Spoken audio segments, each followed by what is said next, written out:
चलो मेरे बच्चों, आज हम पार्ट थर्ड रिकॉर्ड करेंगे। हमारा सीरीज चल रहा है और उस सीरीज का नाम है तेरा ध्यान किधर है, पासिंग नंबर इधर है। 100 ऑब्जेक्टिव्स 3 पार्ट में लेके आया हूँ। पहले पार्ट रिकॉर्ड हो चुका है, दूसरा भी रिकॉर्ड है जिसमें 30 क्वेश्चन है। आज वाले में 40 क्वेश्चन रिकॉर्ड करेंगे और इसके बाद इस तरह बहुत सारे सेट लेके आएंगे ताकि आपके 30 नंबर का ऑब्जेक्टिव क्वेश्चन जो है वो कहीं ना जाए आपके हाथ से।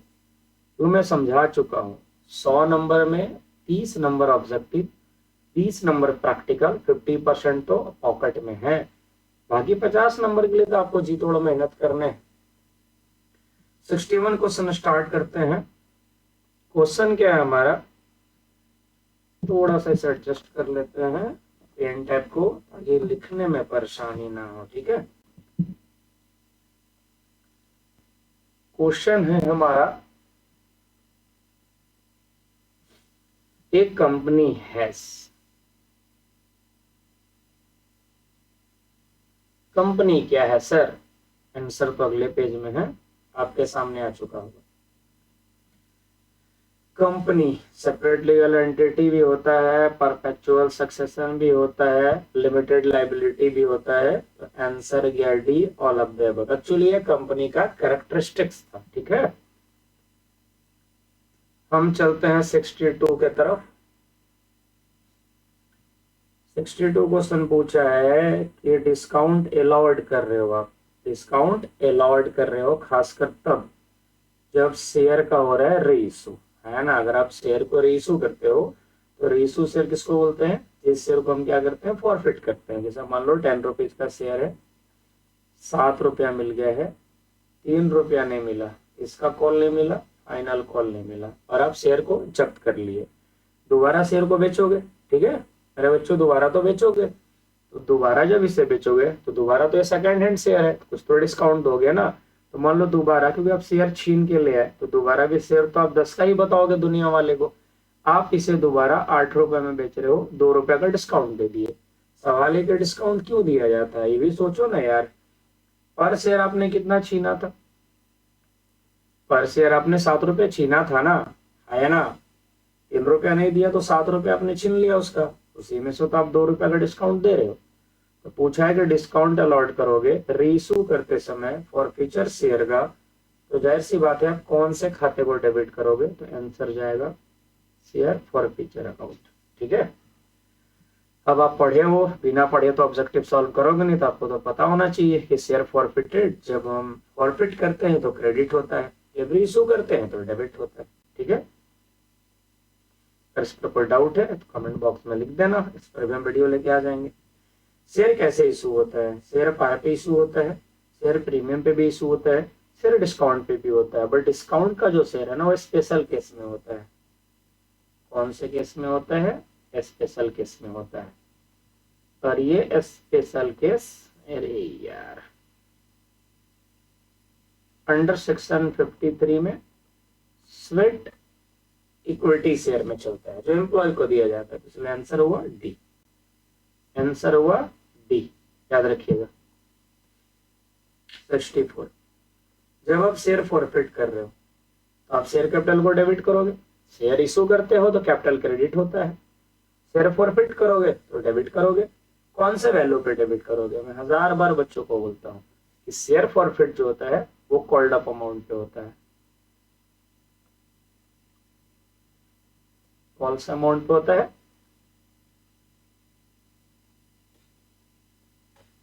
कॉल्ड अप अमाउंट पे होता है। आंसर है सी, कॉल्ड अप अमाउंट। ठीक है, अब चलते हैं हम नेक्स्ट 65 की तरफ।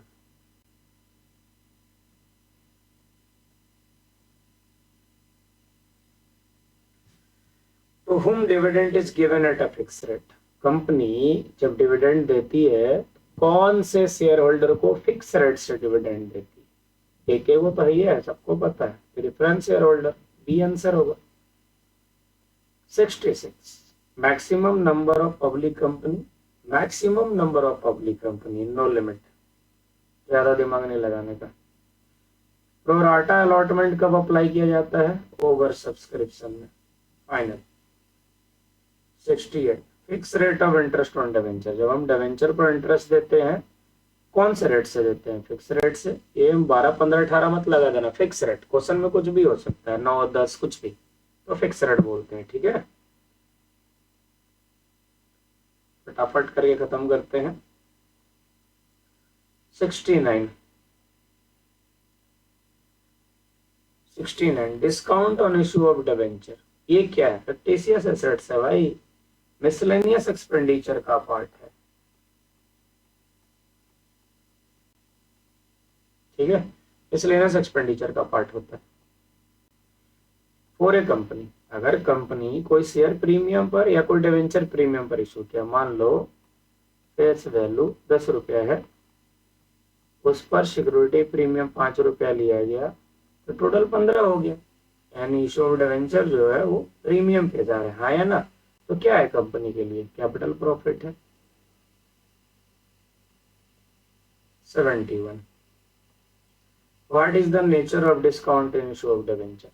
अगर आप डिवेंचर इशू करते हो, डिस्काउंट पर इशू करते हो, तो किस तरह का लॉस है? यार लॉस होता है भाई, डिस्काउंट लॉस है, कैपिटल लॉस है। अगर प्रीमियम, क्या बोला मैंने? अगर प्रीमियम कैपिटल प्रॉफिट है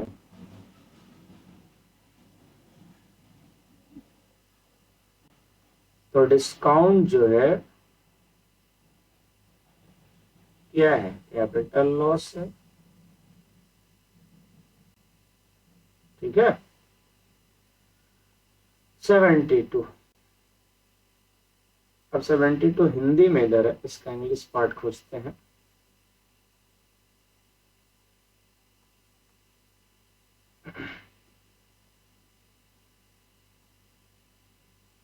क्वेश्चन है कि इन द बैलेंस शीट आप डिवेंचर को कौन से हेड में शो करते हो?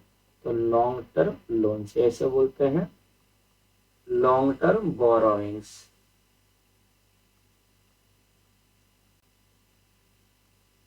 ठीक है, 73 जनरली डिवेंचर्स ट्रांसफर होता है मियर डिलीवरी पे। मियर डिलीवरी का मतलब आप आसानी से दे सकते हो, कोई डॉक्यूमेंटेशन करने की जरूरत नहीं है। जहां पर डिवेंचर के मेंबर का नाम रजिस्टर्ड होता है, उस रजिस्ट्री में काटने की भी जरूरत नहीं है, कंपनी इजिली ट्रांसफर कर देंगी। इसे बोलते हैं बियरर डिवेंचर्स। कौन सा डिवेंचर्स बोलते हैं? बियर्स। मियर डिलीवरी का मतलब नो डॉक्यूमेंटेशन।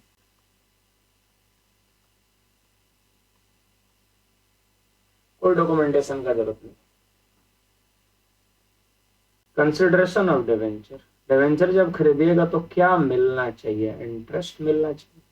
जैसे आप शेयर खरीदते हो तो आपको डिविडेंड मिलता है। क्या मिलता है? डिविडेंड। तो उसी तरह अगर आप डिवेंचर खरीदोगे तो आपको क्या मिलना चाहिए? इंटरेस्ट मिलना चाहिए। डिवेंचर किसका पार्ट होता है? लॉन्ग टर्म बोरोइंग्स का। सबको पता है डिवेंचर क्या एक्चुअली में लेटर ऑफ क्रेडिट है।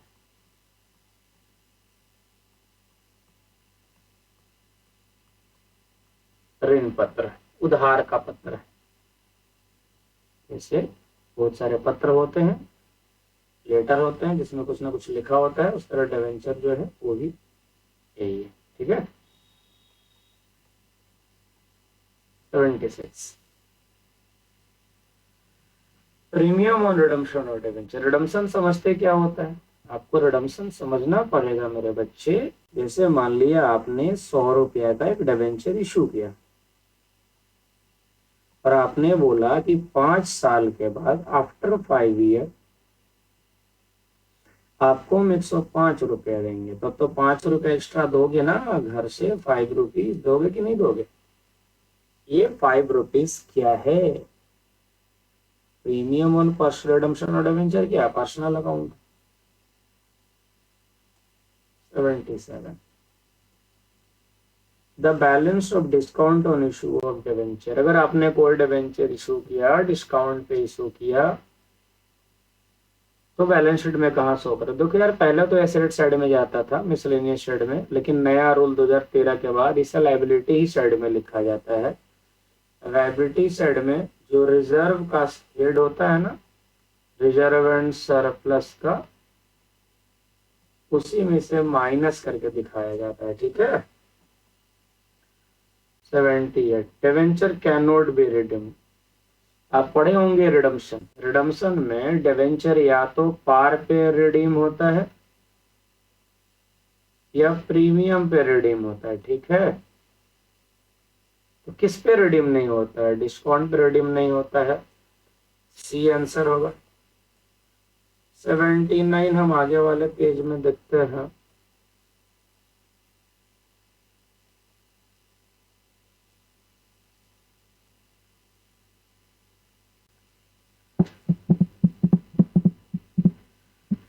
सेवेंटी नाइन मेरे रसगुल्लो, अगर एग्जाम में पढ़ना है तो पढ़ना पड़ेगा, वरना हिलेगा नहीं एग्जाम। अगर अच्छा नंबर लाने और जीवन में अच्छी तरक्की करनी है, पढ़ के किसी बड़े लेवल पे बैठना है। क्वेश्चन क्या नेक्स्ट, कि आपने डिवेंचर, अपना ही डिवेंचर परचेज किया ओपन मार्केट में और इमीडिएट कैंसिल नहीं करना है, तो क्या कहोगे यार? सबको याद है, इन्वेस्टमेंट बोलते हैं।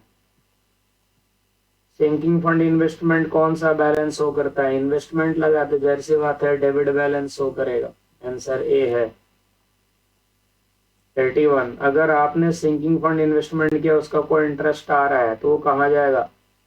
सिंकिंग फंड अकाउंट में जाएंगे, क्योंकि कोई भी इंटरेस्ट सिंकिंग फंड में ट्रांसफर होता है, एंड ऑफ टाइम पूरी इन्वेस्टमेंट ट्रांसफर हो जाती है।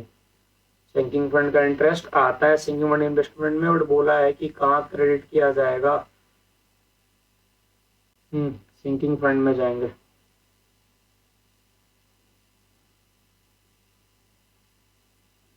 एक बार चेक कर लिया जाए इसको, गूगल में चेक कर लेते हैं, थोड़ा सा डाउट अगर लग रहा है तो।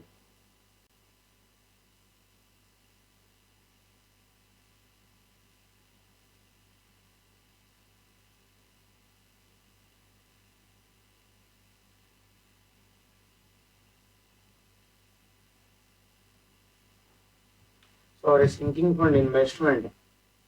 चलो अच्छा ही हुआ कि हमने इसे चेक कर लिया, वरना गड़बड़ हो जाता। Sinking fund investment, D answer होगा।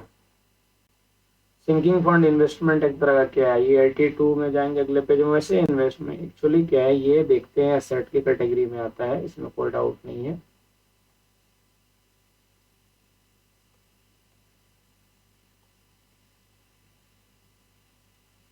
Asset, D answer, C answer है इसका, एसेट की कैटेगरी। फाइनेंशियल स्टेटमेंट क्या होता है? रिकॉर्डेड फैक्ट्स होते हैं। 34 current assets on the asset side of balance sheet of company includes. पूछ रहा है करंट असेट्स में कौन कौन इंक्लूड होगा। तो अगर आप थोड़ा जूम करके आपको दिखाऊं, करंट असेट्स में कौन कौन इंक्लूड हो, तो देख लो आराम से। करंट असेट्स में कौन कौन इंक्लूड होगा? डेटर भी आएगा, कैश भी आएगा, स्टॉक भी आएगा। आंसर हुआ D, all of this. 35 balance sheet of company prepared कौन से फॉर्म में? वर्टिकल फॉर्म में। 36 नेक्स्ट पेज में होगा।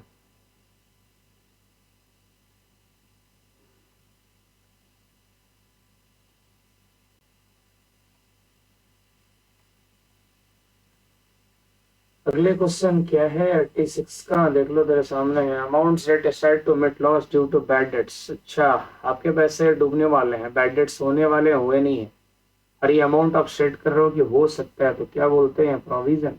पूरा नाम तो याद ही होगा।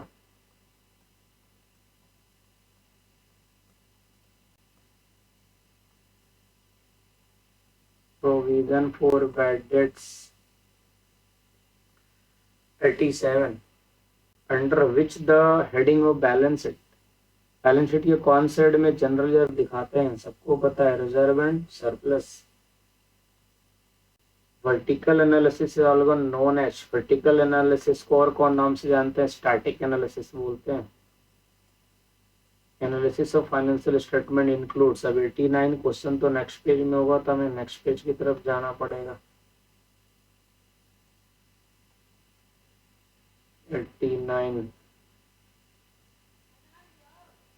अभी नहीं, थोड़ा देर में खबो। क्वेश्चन में लिखा था कि इंक्लूड क्या क्या है, क्वेश्चन देखो क्या है। हाँ, financial analysis of financial statement includes, क्या क्या शामिल होगा, सारे शामिल होंगे। देखें यहाँ पर ट्रेडिंग है, एक बार अच्छे से देख लें। ट्रेडिंग है, येंडल है, यानी आंसर होगा ऑल ऑफ दिस, सारे शामिल होंगे, नो डाउट, चारों के चारों आएंगे। फाइनेंशियल एनालिसिस इसके लिए यूजफुल है, सारे के लिए, चाहे इन्वेस्टर हो, चाहे डिवेंचर होल्डर हो, चाहे शेयर होल्डर हो, सभी के लिए इसकी जरूरत पड़ती है।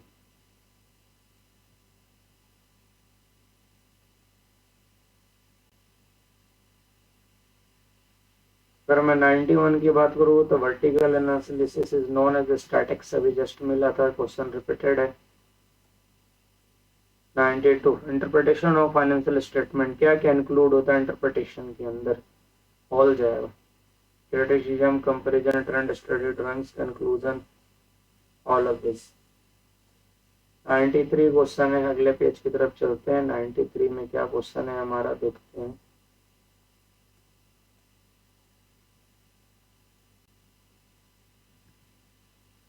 ऑपरेटिंग एक्टिविटीज, कौन सी एक्टिविटी है ऑपरेटिंग एक्टिविटी, सबको पता है प्रॉफिटेबिलिटी रेशियो होता है। करंट रेशियो में क्या इंक्लूड होगा, सारे इंक्लूड होंगे। करंट रेशियो का फॉर्मूला होता है current assets divide current liability. Stock भी आएगा, डेटर भी आएगा, कैश भी आएगा, सारे आएंगे। प्रॉफिटेबिलिटी रेशियो जनरली किस में निकलता है, परसेंटेज में निकलता है। इंटर्म फिक्स्ड एसेट्स क्या क्या इंक्लूड होगा, मशीनरी इंक्लूड होगा। कैश, डेटर, प्रीपेड तो करंट एसेट्स होते हैं। 97 की तरफ चलते हैं। 97 से क्या स्टार्ट हो रहा है हमारा क्वेश्चन, बोल रहा कौन सा ऑपरेटिंग एक्सपेंस नहीं है, is not operating. Loss on sale of car, ये हमारे बिजनेस से रिलेटेड नहीं है, क्योंकि एडवर्टाइजमेंट, सैलरी, डिस्ट्रीब्यूशन सब ऑपरेटिंग से रिलेटेड है। Which one of the following is a cash item, बोल रहा है कि कौन सा कैश आइटम है, तो कैश सेल है, साफ दिख रहा है, कैश आइटम तो यही है। वरना गुडविल हो गया, प्रोविजन हो गया, डिप्रिशिएशन हो गया, ये के सारे नॉन कैश आइटम है। कौन से आइटम है, नॉन कैश आइटम है। 99 which of the following is not a cash inflow, फिर यहाँ पर पूछ रहा है is not a cash inflow. Cash inflow का मतलब होता है पैसा का आना, इज नॉट लगा है मतलब पैसा आना नहीं चाहिए, पैसा जाना चाहिए। तो आंसर होगा परचेज ऑफ फिक्स एसेट्स, तभी तो पैसा जाएगा, खरीदोगे कोई चीज तो पैसा चला जाता है। 100 नंबर क्वेश्चन क्या है, which of following is considered as a cash equivalent. Treasury bill भी, ट्रेड बिल भी,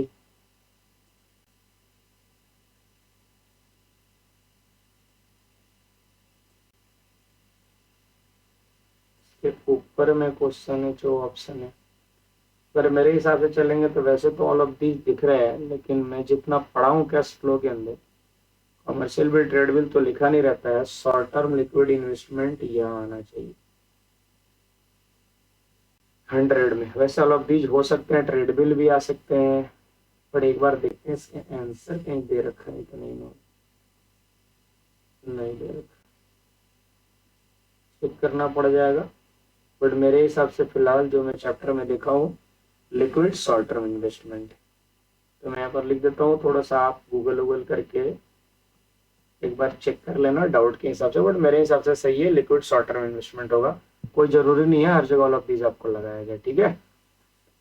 तो मेरा थर्ड पार्ट यहाँ कंप्लीट हो जाता है। 100 ऑब्जेक्टिव्स किए हैं, 3 पार्ट में इसको मैं यूट्यूब के ऊपर अपलोड करने वाला हूँ, आप तीनों पार्ट को अच्छे से देखना। और इस तरह अभी बहुत सारे हम लोग मॉडल पेपर को ऑब्जेक्टिव सॉल्व करने वाले हैं, 3 4 5 सेट, कम से कम 30 नंबर लाने के लिए 500 क्वेश्चन आपको पढ़ने होंगे, तब जाके 30 नंबर आपके कंफर्म हो जाएंगे और 110% कंफर्म हो जाएंगे, इसमें कोई डाउट वाली बात नहीं रहेगी, आप आराम से 30 नंबर ला सकते हैं।